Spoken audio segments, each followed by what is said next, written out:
Okay, welcome everyone. My name is Matt Ryan and I work in the Global Engagement Office. And I am here to discuss a little bit about how you can internationalize your experience at FGCU. And for the first portion of this presentation, we're going to talk about ways to internationalize your experience here on campus while you're a student here without going anywhere, which there's quite a few different ways that we'll talk about. And then the second half of the presentation, we'll talk about internationalizing your experience by having actual experiences going abroad or overseas, better known as study abroad, but that term kind of encompasses a lot. So we will get into that. First, our office, the Global Engagement Office, what do we do? It's really split into two different sides, our office. So we service our international students, of which we have about anywhere between 200 and 250 at any given moment. And we kind of help them with their documentation, help them through the admissions process, their arrival process, their orientations, and that sort of thing. And the definition of international students in this meaning is students that are here on specific visas. Student visas to study in the United States and more specifically here at FGCU. We have many more students that are international students, but they wouldn't count in this count because they already have their residency, green cards, or they're naturalized as citizens. The other part of our office is outbound. That's the part of the office that I work on. And outbound is most commonly referred to as study abroad, but it comes in many shapes and forms, which we will get into towards the end of the presentation. Our office also does a lot of outreach and hosts cultural events that are international, that have international themes, and we help other colleges and offices and groups. We help them to promote any activity that happens to be have an international flavor to it. So how to internationalize your experience here at FGCU while you're on campus. The two main programs I'm going to talk about here to kind of get you interested, potentially interested, are the Eagle International Ambassador Program, better known as the Eagle Eye Ambassador Program, and the Peace Corps Prep Program. So the International Ambassador Program, or Eagle Eye Ambassador Program, is a program that is really meant to connect our international students with our domestic students. And our domestic students, most of you here on the presentation today, would have an opportunity to serve as mentors for our international students. Keep in mind that our international students are coming from different countries, different cultures. The academic culture of their universities back home is very different than the academic culture here. Transportation can be confusing. How to get around campus, finding events and finding things to be immersed in can sometimes be a challenge for international students. So that's why we have domestic students kind of help guide them and mentor them through that process. It's especially important in the first days and weeks and months while they're here. But the relationships usually last not only for their whole entire time at FGCU, but beyond that too. You kind of develop lifelong friendships with our international students. The expectations we have of our Eagle Eye ambassadors is to collaborate with anywhere between 1 and 3 or 4 students to kind of help them and with their experience and adaptation here in the US. Help them attend cross-cultural events, and that could be theater events we have on campus. It could be sporting events and our athletic opportunities, guest lectures, and just kind of keep them involved in unique stuff, because you'll soon find out there's lots and lots of different activities and events that we do have on campus that have a wide variety of range in the themes. We expect that our Eagle Eye ambassadors will commit to 1 year on the program. You're not going to have the opportunity to do this your freshman year, because the freshman year you guys are getting to know your own experience navigating the campus and navigating college life. So then if you're interested in being an Eagle Eye ambassador, next March is when the selection process begins for the following year. And we hope that as sophomores, you might be interested in doing the Eagle Eye ambassador. It's a good way to make international friends. You can earn up to 20 hours of service learning hours. I'm sure you've heard by now that FGCU does have a requirement of 80 hours of service learning to graduate, and this would be a good way to knock out a good portion of those. And you really develop an international network of friends. So you have your Eagle Eye ambassadors, but through part of the program, you're always interacting and socializing with all of our international students to really build that network, build intercultural communication skills, and enhance your resume and references for future opportunities. So that's the Eagle Eye Ambassador Program. The other program, which is relatively new here at FGCU, we've had it for about 2 years, is the Peace Corps Prep Program. So Peace Corps was interested in FGCU to be one of their Peace Corps Prep schools because of the mission values that FGCU has in terms of valuing service learning and sustainability, which are 2 core values that is shared by the Peace Corps as well. So for those of you that are not familiar with the Peace Corps is a postgraduate 2-year service opportunity for motivated change makers to immerse themselves in a community abroad. So you're often working side by side with the locals, the local leaders, and really working on some sort of function to improve that local community based on the community's needs. And at the same time, you're gaining real life skills, whether that's how to build houses or bridges or whatever the field is that comes in a wide variety of them. You are kind of working there as a volunteer in those communities. The Peace Corps mission is to promote world peace and friendship by fulfilling 3 goals. The first one, to help interested countries in meeting their need for trained men and women. To help promote better understanding of Americans on the part of the peoples being served, and vice versa to that, to help promote a better understanding of the peoples being served on the part of Americans. So that's the Peace Corps Prep Program. Many of you might be interested in doing this, and our office will certainly help you in your application.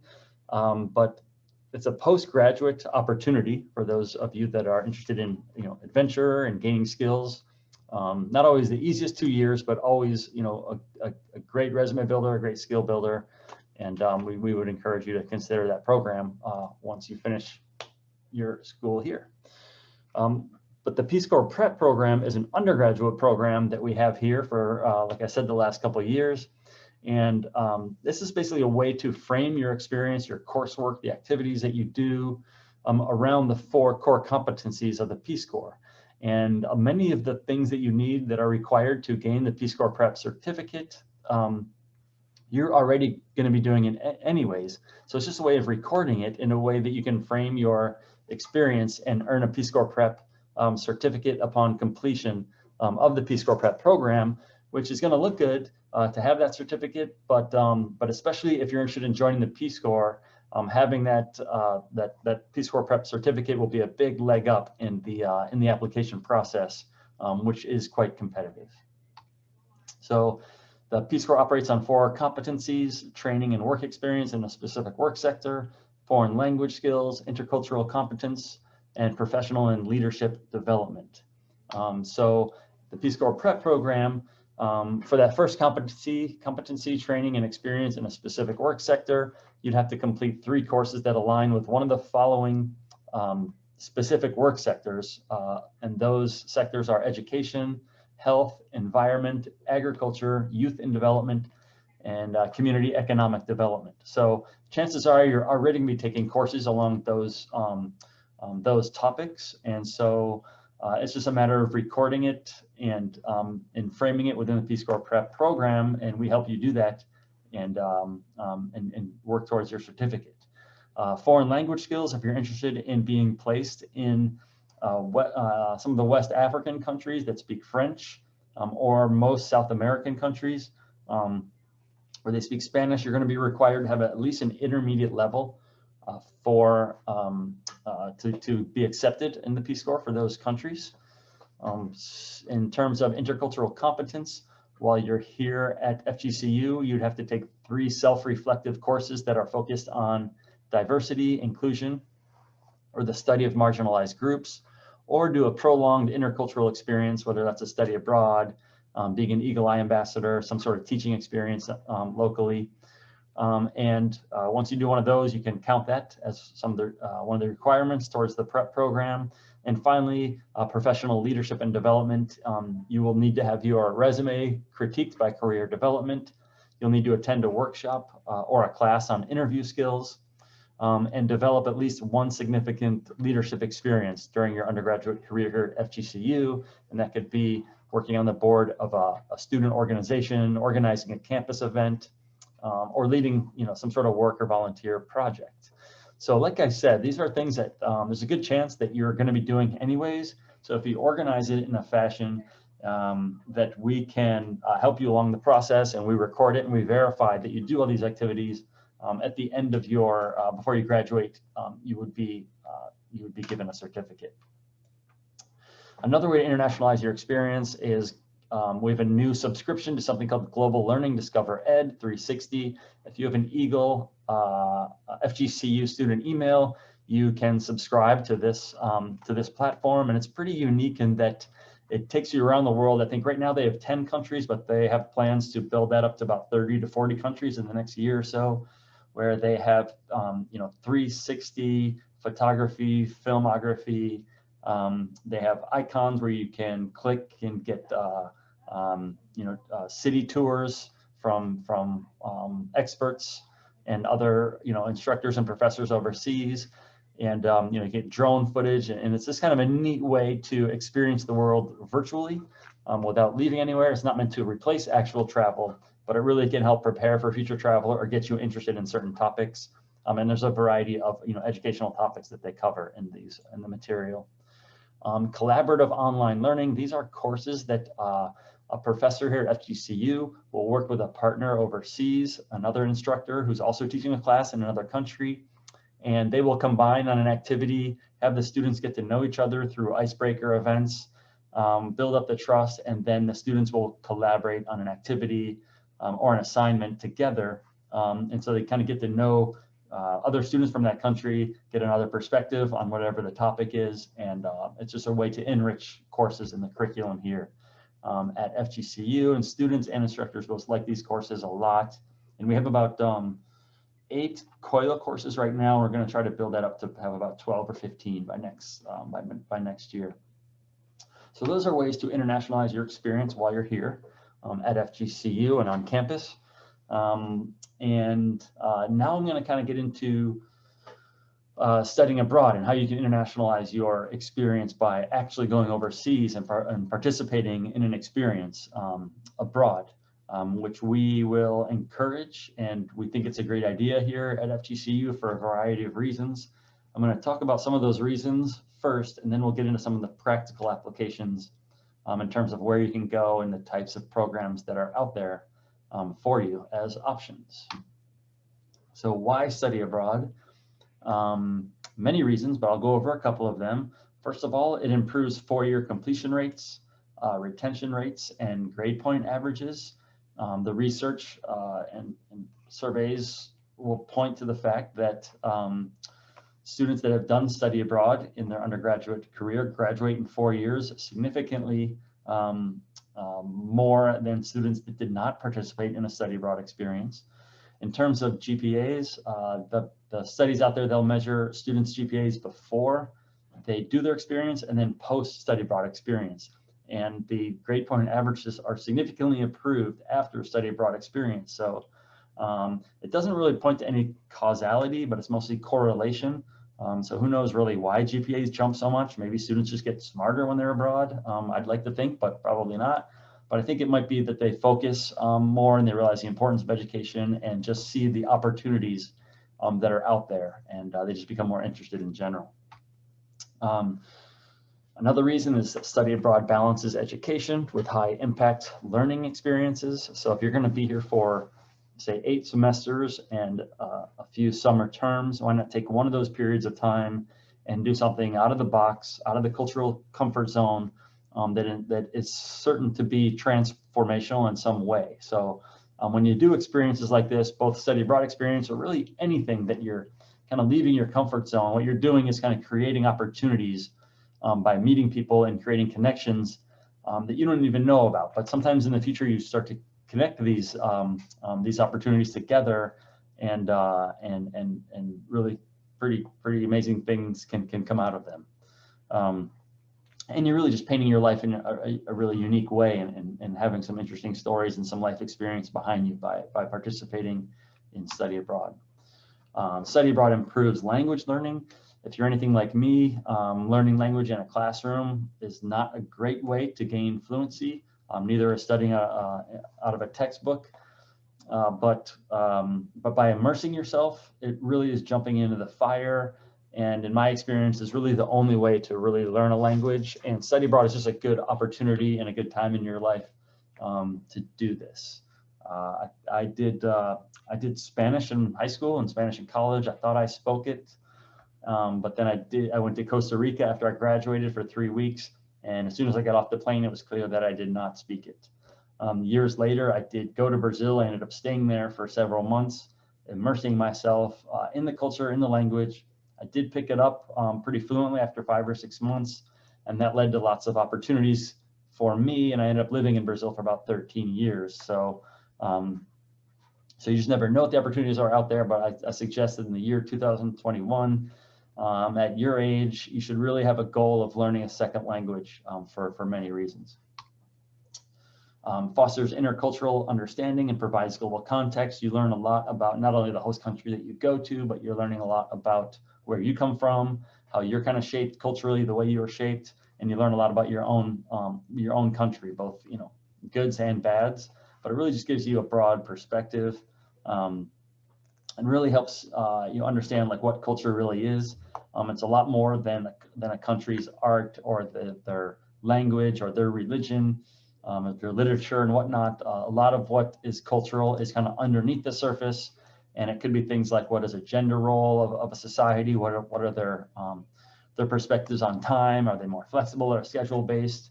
And by immersing yourself is really the only way to see some of these more invisible aspects of culture, and really gain intercultural competency as a skill, which is a lifelong skill and certainly a 21st century skill. Study abroad increases employability and career skills. All the research out there points to the fact that students that have done a study abroad or participated in study abroad get into grad schools a lot easier, more efficiently. They get jobs faster out of after graduation, in addition to higher salaries. And you can just Google that, and there's lots of information and research about just how the correlation between study abroad and employability is linked. And really, if you think about it, there's not too many universities or corporations or institutions or whatever have you that don't have in some way or another interest, in the global scenario, and they're really looking to bring on board, employees that have some experience of navigating different cultures, and it's just a skill that's sought after for sure. So some of the practicalities we're going to talk about now, and some of the options that you have as FGCU students.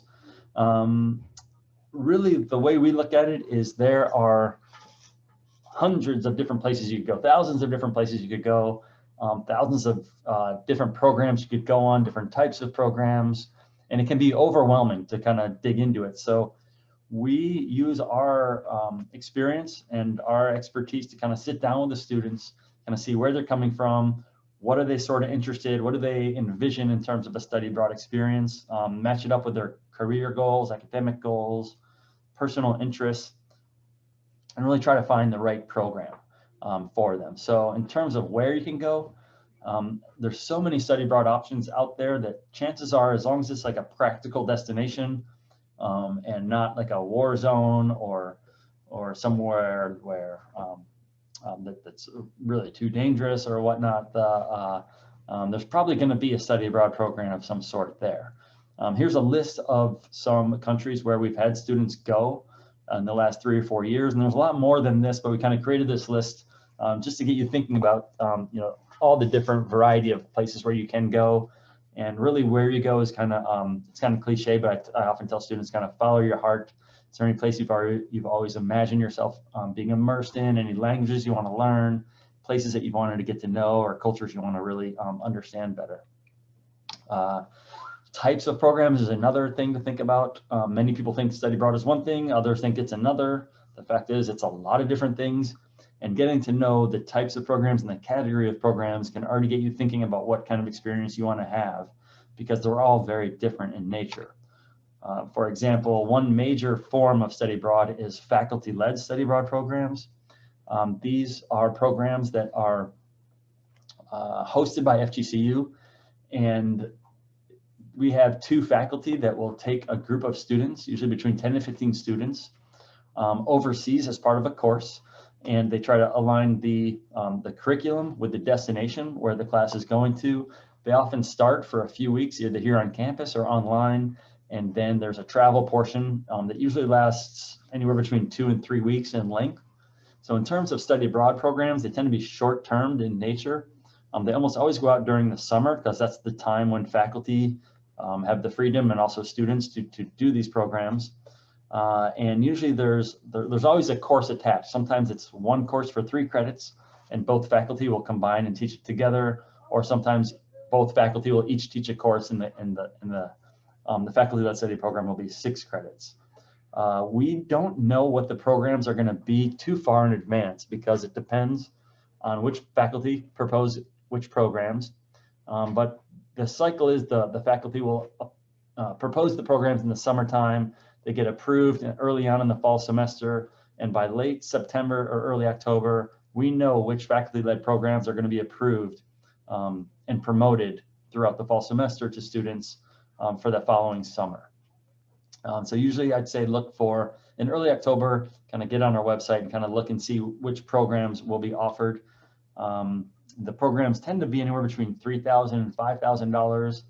They are lots of a big difference between another type of program that we'll get into in a minute. The big difference is there's a lot going on, lots of activities built into an itinerary. So every day there's a schedule, and it might be cultural activities, excursions, tours, guest lectures, but it's programmed out and there's some free time here and there, but for the most part, you are following, an itinerary that's packed with usually pretty excellent stuff to do.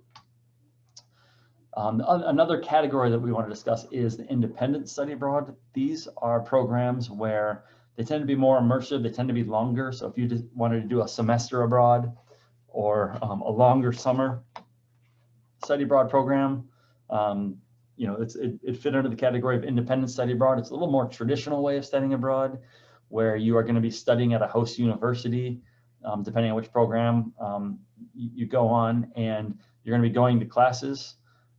You're going to have a place to stay that's accommodation. They come in a variety of forms, but really you get yourself to classes, you do what's expected of you, you do the activities that are presented for you, and outside of that, you're kind of free to do with your time what you want to do. So that's why we call it independent. You're more or less living in a place, doing the day-to-day, just like the citizens of that place are doing.